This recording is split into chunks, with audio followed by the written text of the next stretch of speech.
Welcome my friends, it's patch day here in Marvel Snap. Some of the top performers in the meta have been nerfed, some of the bottom feeders have been buffed, and some of the most annoying locations have been completely removed, pending reworks. Let's break it all down.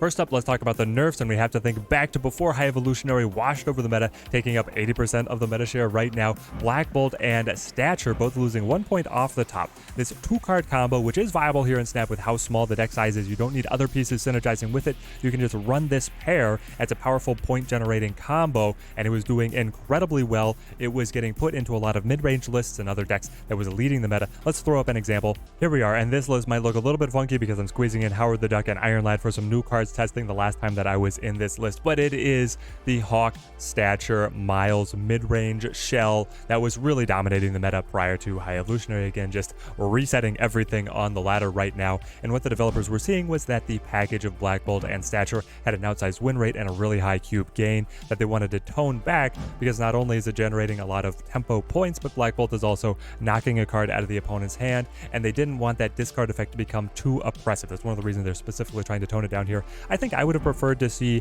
Stature take the hit in power, but then also have her base cost come down a little bit with an unchanged ability, just to be able to give a little bit back, because otherwise she is completely dead in hand if you don't hit the Black Bolt earlier, or if you're not able to set up the Black Bolt on a curve.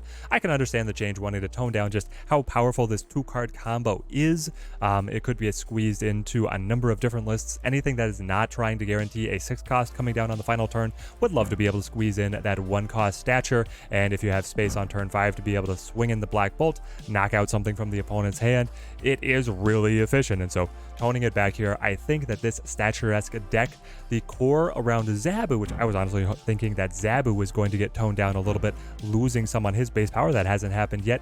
Stature and Black Bolt could fade away, and then we could be seeing Wave Doom getting added in here. I really do think, because with how many bounce decks and Sarah decks are out there, Wave gives you a countermeasure, a dramatic countermeasure to those kinds of lists, and then the Dr. Doom is just such a good efficiency piece. Insert whatever 6-cost finisher you would really like, and then here we even get to have the Iron Lad Dr. Doom benefit with this specific version of the deck. I think that this could be better than the nerfed version of Black Bolt and Stature right now. We'll see if Black Bolt and Stature hang around, but I would be experimenting with something more along the lines of this in the current meta. Now let's talk buffs, and I do have decks that you guys can immediately use to potentially take advantage of these cards in the current meta. Invisible Woman going up from a 2-2 to a 2-3. The decks that were already trying to use her were ones that were trying to protect specifically ongoing combos from being able to get hit by control. The Patriot Ultron definitely comes to mind as a list that has been able to utilize the Invisible Woman to great effect. Hela as well has liked using her. Does 1 point on Invisible Woman really matter? We'll see if any new combos surface. She does combo nicely alongside pieces like the Ebony Maw and the Atuma, so maybe some more efficient point generation could come around if she is a little bit higher tempo herself. We'll see. I do have a deck example of something that you can use with her alongside High Evo. But let's also look at Negasonic Teenage Warhead here, coming up 1 point as well, which this is an incredibly soft buff.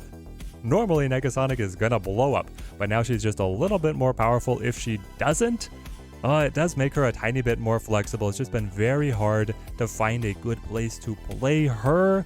Do you try and run her in a deck that is looking to be able to self-sacrifice a piece, or are you using her to be able to control your opponent and lock them out from a location? Whichever case you are trying to run, the opponent is so easily able to disrupt the Negasonic by playing just a cheap 1 cost that they don't care about sacrificing anyway, and then it can break apart your game plan. Just however you were hoping to be able to use her, you're not always going to be able to control if she gets used in that way. But let's look at the decks that I've got lined up. Negasonic going first here, titled New Destroy, with Death Wave effectively phased out for now. This one is adapting my Surfer Sarah 3's destruction list, but this time bringing in Negasonic and dropping Sarah for Nimrod. I was finding in a lot of my testing I wasn't doing very much with Sarah, at least not a lot productive, and so having the Nimrod as an alternate piece here on turn 5, great synergy alongside of the Negasonic. You can really let him scale up dramatically, or you can play to the 3's powerhouse play. You have Negasonic here, which can get buffed by the Surfer as well. You can use her for control against the opponent. You can use her to be able to sacrifice the Nimrod. It goes on and on. Very versatile, quite fun. Can it stand up to high evo on the current meta? We're gonna have to test it a little bit more to see, but I do really love this list. I think there is more to optimize here, but this is a way that you could hop in and start trying out the Negasonic. Next up, and I'm titling this one Invisible Luke. Oh yes, a lot of faces that should appear very familiar to you, but really in the High Evolutionary Mirror matchup, Luke Cage is the linchpin. He is the make or break factor on being able to cancel out so much of what an opposing High Evolutionary deck wants to do in terms of debuffs from Cyclops, Wasp, Thing. They have so much built up power here and how much they are trying to debuff your side that if you're able to wipe that away, you should be able to come out on top. And that's the fencing match between Rogue and Luke Cage. Do you play it early to stall out their abomination, or do you hold it till the end to be able to dodge their control? It goes on and on. But if you use the Invisible Woman, you have another way to be able to protect Luke Cage. If you want to play him early, that opens up your hand to be able to combo in the final turns of playing your hopefully slightly decreased abomination and your great big Hulk slam on the final turn, rather than being bound up on trying to squeeze in a Luke Cage in one of these final turns anyway. And then Luke Cage will reveal at the end to hopefully deliver you the victory.